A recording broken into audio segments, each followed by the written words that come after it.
Hello, everyone, and welcome back to Queen Elizabeth, A Day in Her Life. So, today we're going to take a look at the Queen, Queen Elizabeth II, and her sister. And I did a video about them a while back, but this video is going to be from the point of view of the book Elizabeth and Margaret by Andrew Morton. Because I've always wondered about how the Queen and her sister were through their years together growing up and when they got into adulthood. So, we're going to see what we can find out.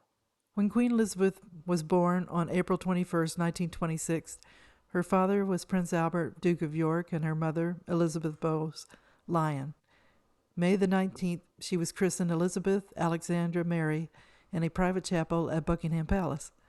The Yorks had been living a quiet life, but when Elizabeth was born, they were put on the front pages of the newspaper and magazines, and people gathered for weeks to support Elizabeth. And sometimes Elizabeth had to be smuggled out of the back door in her stroller to get her daily walk. The Duchess of York wrote to her mother-in-law Mary that she was concerned about all the attention. She wrote, "It almost frightens me that the people love her so much. I suppose that is a good thing, and I hope that she will be worthy of it, poor little darling." George V, Elizabeth's grandfather, spoiled her. George V was intimidating with his own kids, but he didn't act that way with Elizabeth. One time he was playing horse with her, and she would pull him around by his gray beard as he was on his knees on the floor. He was fond of his daughter's two sons, but Lilibet always came first in his affections. And the Archbishop of Canterbury said George V used to play with her, but he never did that with his own children, and he loved having her with him.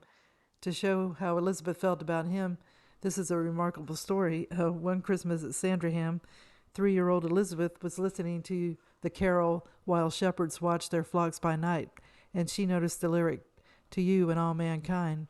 She said, "That's you, Grandpapa. You're old and you are very, very kind." Baby Elizabeth always listened when Grandpa stressed the virtues of decency, duty, and hard work. Elizabeth was trained to be a role model, and her grandmother Mary said, "Teach that child not to fidget."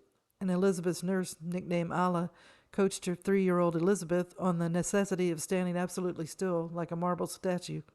The pockets in her dresses were sewed shut so that she wouldn't shove her hands in them.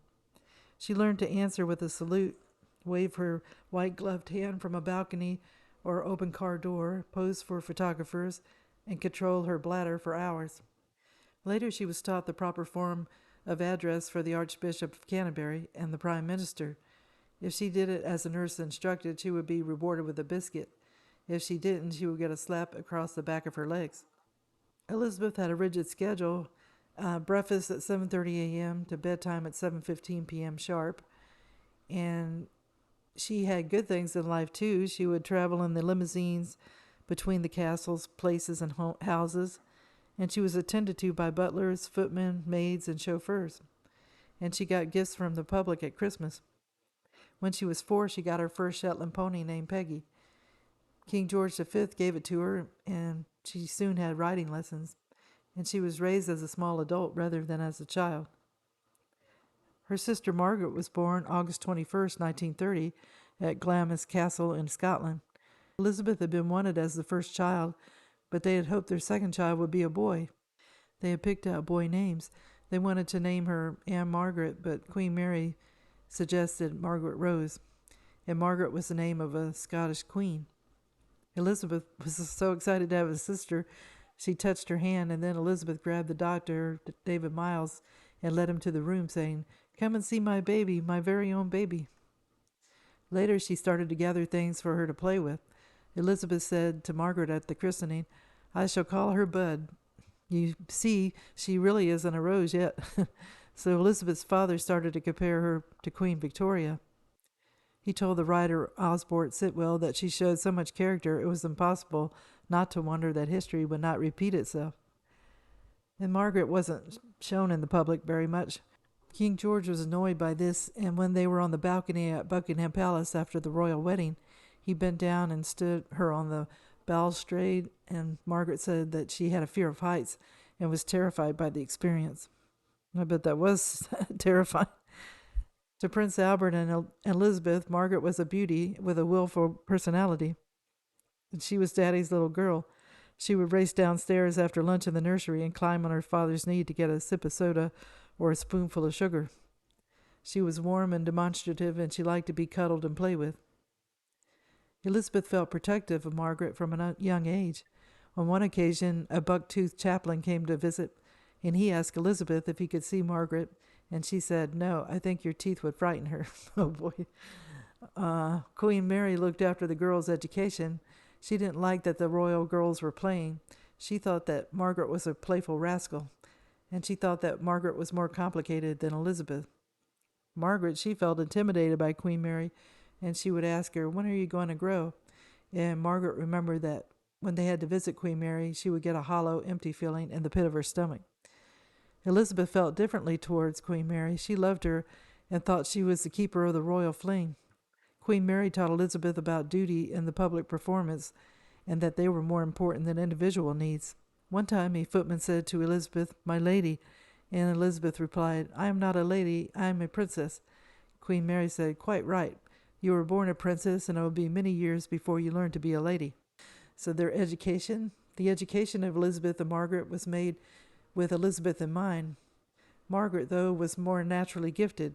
She wanted to be close to Elizabeth's age and to prove she was just as smart and deserved as much attention. Margaret would listen at the door when Elizabeth was giving French lessons, and she had a better accent than Elizabeth, and she was good at acting, and she did a fine imitation of Shirley Temple. When they had piano lessons, Margaret showed greater curiosity and artistic inclination than Elizabeth did. Elizabeth could carry a tune, but Margaret had a better voice and a better pitch. Their instructor, Crofty, tried to tailor their education to their ages. They were in the same room, though, so it was hard to achieve. And Margaret wanted to have tasks like Elizabeth. She was so competitive, it would have been hard to give her separate lessons.